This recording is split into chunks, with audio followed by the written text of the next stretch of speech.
Hi, in this episode, we're going to talk about how to create your first shell script.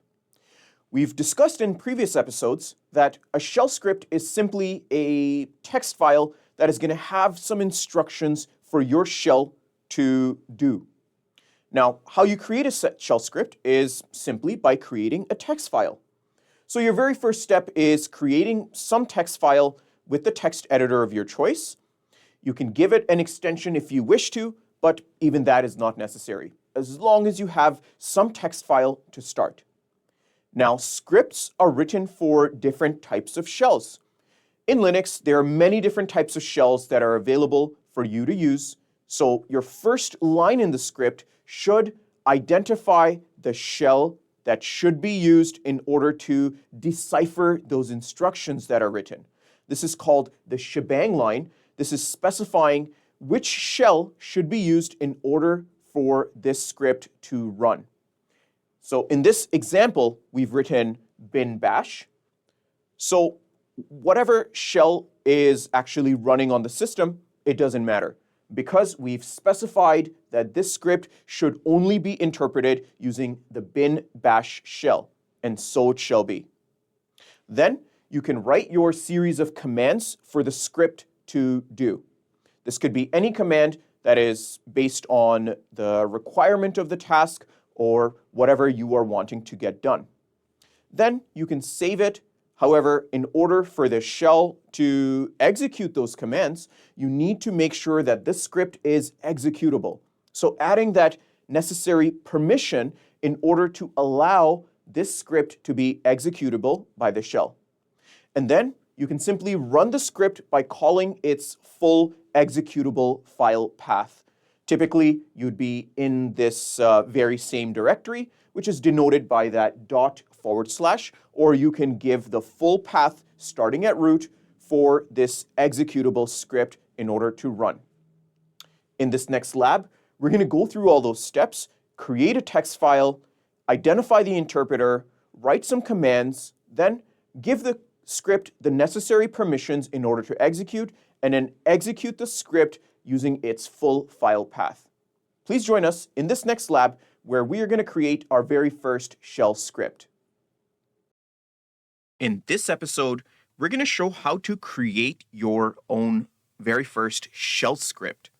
A shell script is really can be looked at as a file which is having instructions for your shell.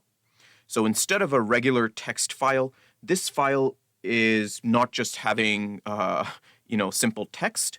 It is actually having the commands that you write into the shell.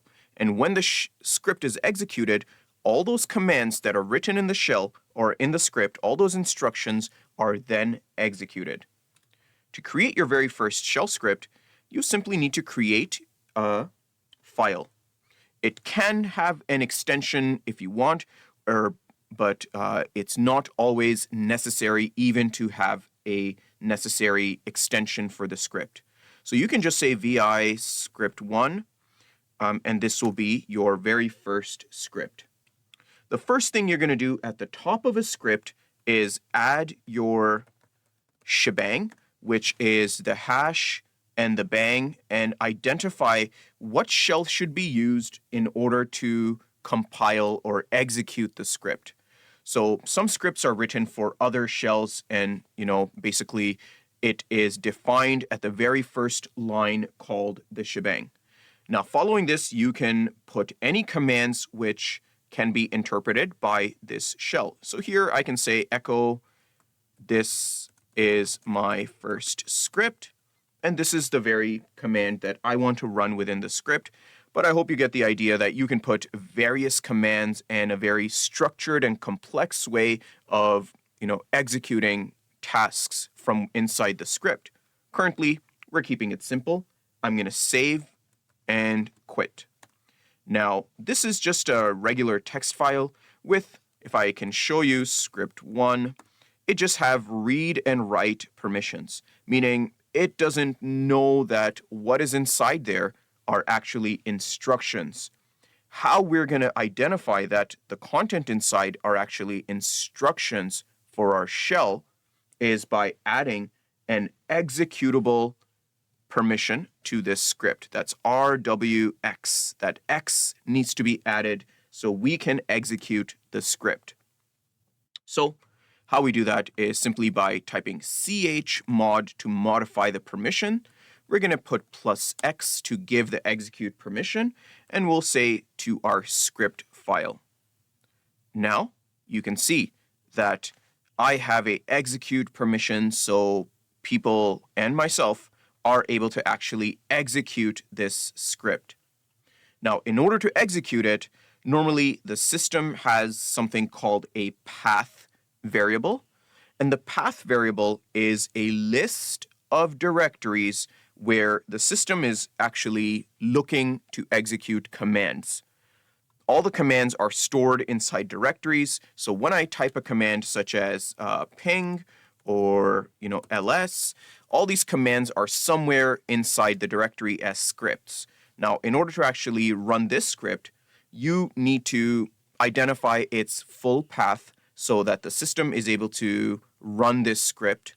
So I have to actually put home administrator script 1 to actually execute the script.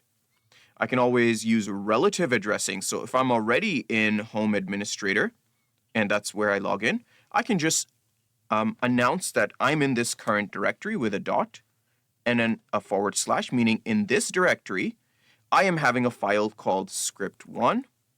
And again, execute the script. It's just the way that you are writing the address of the script, which happens to be the same location. So creating your script simply by typing vi, opening a text file, adding the shebang and adding those instructions, and then adding the execute permission will allow you to have a script that can be executed and will perform your task. I'll conclude this episode here. I want to thank you for watching, and I'll see you in the next one.